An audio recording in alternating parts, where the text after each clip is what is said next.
Hi, welcome to the Galt's Vaults. I'm Kevin MacLean, Museum Collections Technician at the Galt Museum and Archives in Lethbridge, Alberta. Today we're going to talk toys, specifically these toys, courtesy of one of our followers, Janae. So people call us all the time. We get over 100 calls a year, and it always starts with a pitch. And so the first words that are uttered by the caller are, I have an old, and sometimes those words are followed up with, and it's museum quality. So what is this museum quality? And more than that, what does museum quality mean?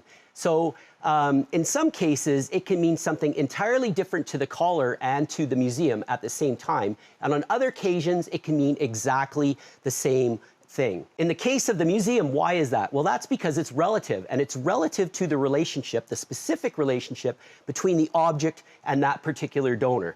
So take these two toys, for example. One is in mint condition. The other one, obviously, is not in mint condition.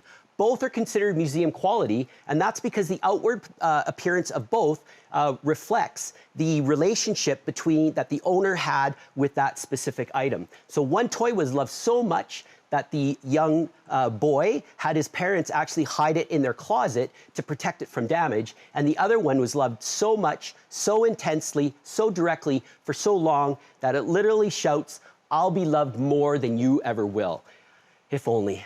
So in conclusion, do please continue to say museum quality when you call us, but don't think of it so much as the object being in mint or brand new condition, and think of it more in terms of its cultural quality, and that's its use as a tool to tell the collective story of place, which is Lethbridge in southwestern Alberta. So we're going to leave you with the words and memories of one of our toy donors, the donor of this piece here, which is Marg Oberg. And with that, thank you for tuning in to Galt's Vaults. I'm Kevin MacLean.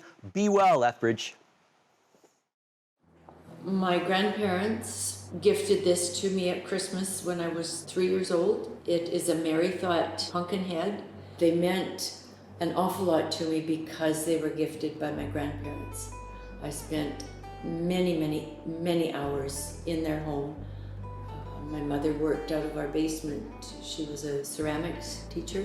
She was basically one of the few women in the early 50s that was earning an income. I had such a fondness for my grandparents, and they were only blocks away from our home, that I spent most of my days there. And it would have been purchased through Eatons. Eatons was the place to go. Do you remember going to Eatons and going and looking at their toys and seeing Punkinheads? My grandfather had retired in 1954, and I was his sidekick. My grandfather and I would cavort around wherever we could get into trouble. And Eatons was a popular haunt. And of course, Christmas time, well, what do you take children to look at? And back in those days, Eatons used to have a very nice Christmas window. I mean, Christmas was always a fascinating time for children, and Eatons definitely helped out with getting the children hyped up. Do you love them equally, or do you love one more than another? And which one and why? I would like to say that I love them all the same, but of course with children oftentimes bigger is better. The largest of them all, who is in still the best condition, he was on display with other stuffed animals that I had acquired over the years because of his condition. The other more dilapidated characters probably took a little bit more of a back seat because they were not in as good condition.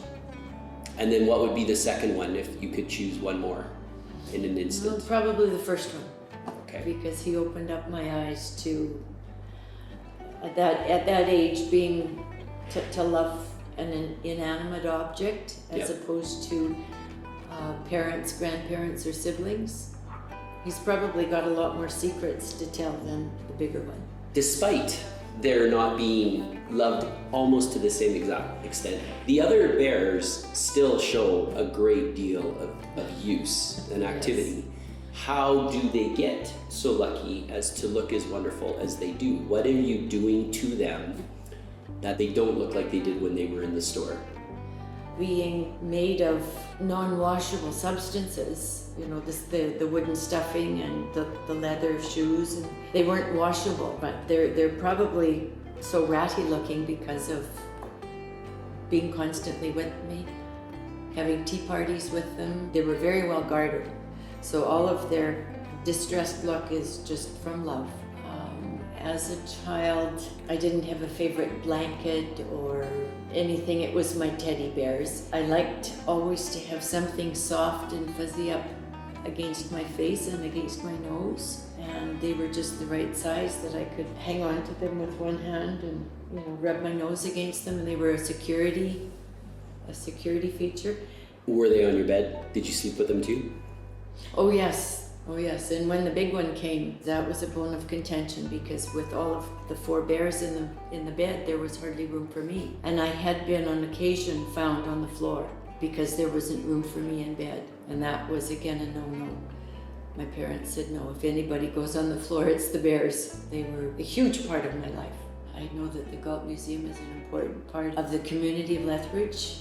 I believe that these items, they are important to Lethbridge's history and the history of the people that live in Lethbridge.